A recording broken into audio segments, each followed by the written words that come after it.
I'll never forget Mr. Washington said, Mr. Brown, yes, sir. What do you want to do with your life, young man? I said, sir, I want to be a disc jockey. He said, Mr. Brown? I said, yes, sir. He said, you got to be hungry. I said, what do you mean by that? He said, people that are hungry are willing to do the things today others won't do in order to have the things tomorrow others won't have. People that are hungry are willing to invest in themselves. People that are hungry will go to seminars and workshops. People that are hungry are always searching, always seeking higher ground. So how do you want to make it? I said, I want to be a disc jockey. He says, good. Here's what to do. He said, I want you to read 10 to 15 pages of something positive every day. He said, you don't get in life what you want, you get in life what you are. You must program yourself to success. He said, I want you to listen to Earl Nightingale and Zig Ziglar. Listen, faith comes by hearing and hearing and hearing. He said, I want you to change your relationships. And I don't want you to ever lose your hunger. I said, what do you mean by that? He said, people that are hungry are unstoppable. People that are hungry are no matter what people. They make it happen no matter what. He said, I want you to listen to Paul Harvey. Who is he? He's the world's greatest communicator. Success leaves clues, young man. Always listen and follow people who are doing what it is you want to do at the level you want to do it and learn from them. I told T. Hobb when we were standing by the stage, I said, hey man, I want to work more with you. I want you to coach me. I want to learn from you. See, I found you're never too old to learn and you're never too young to teach. Always have a thirst for learning. So I listened to Paul Harvey every day on the radio. While in school, I would go out and listen in his car. He gave me his keys. I was working to develop myself. And I continued to listen to motivational messages, and he would take me to see the late Dr. Norman Vincent Peale, who wrote the book, The Power of Positive Thinking. I toured with him before he passed. You have something special. You have greatness within you. Don't allow your circumstances to determine who you are. Don't allow your negative thoughts to hold you back. You have something special. You can do more than you can ever begin to imagine. Dr. Peale was an incredible man. I admired him when he spoke. He gave me goosebumps. I can feel him in my heart. And I never forget, we were coming back to the school and Mr. Washington said, Mr. Brown, yes, sir. When Dr. Peale spoke, you didn't move. When he spoke, you were hanging on every word. When he spoke, we didn't have to tell you to sit down and be quiet. Why? I said, sir, I could feel him when he talked. I felt like he was talking to me, sir. He said, he was. I said, but he doesn't know me, but he was speaking to you. Did you feel him in your heart? I said, yes, sir. He said, most people feel him in their head. If you felt him in your heart, he said, listen to him, son. Follow him, learn from him. And I would go to seminars and workshops. Anywhere I would find where Dr. Peale was, I would be in the audience. I would drive 200 and 300 miles just to hear him speak. And my dream and vision was to share the stage with him. I thought about it. What is your goal? What is your vision? I want you to hold it in mind. There's some power in that. Because when I became involved in speaking, I never forget, I got a call from Og Mandino, who wrote the book, The Greatest Salesman in the World. He said, Les, I'm stuck in Philadelphia. I need to be in Kankakee.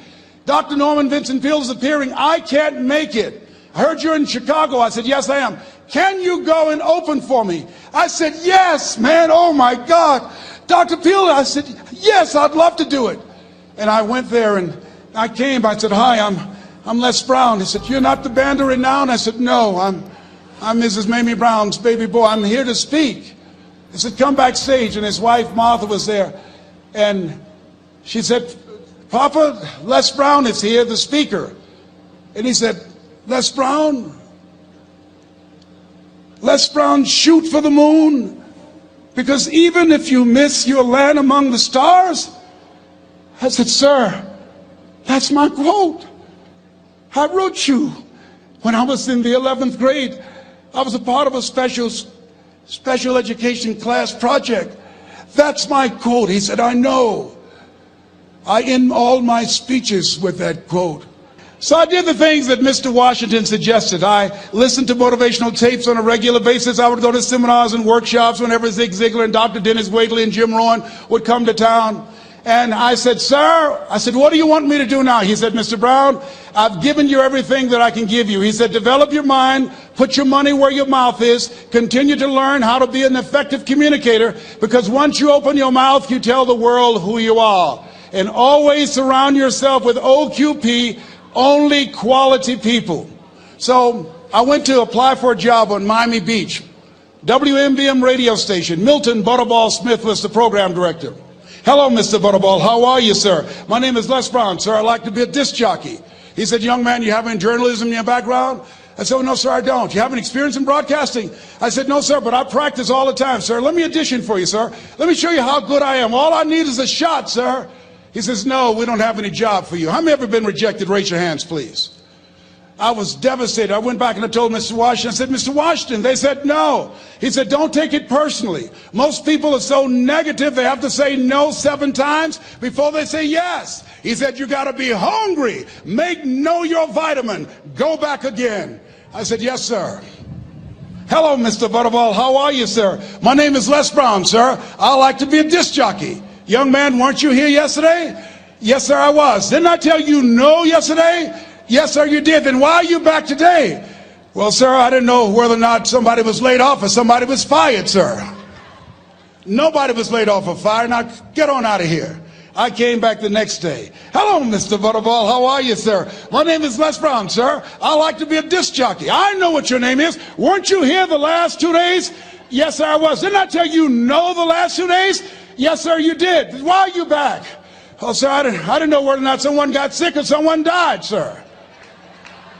No one got sick or died. No one was laid off or fired. Now, don't you come back here again. I came back the next day talking loud, looking happy like I was seeing him for the first time. I said, hello, Mr. Butterball, how are you? He looked at me with rage. He says, go get me some coffee. I said, yes, sir.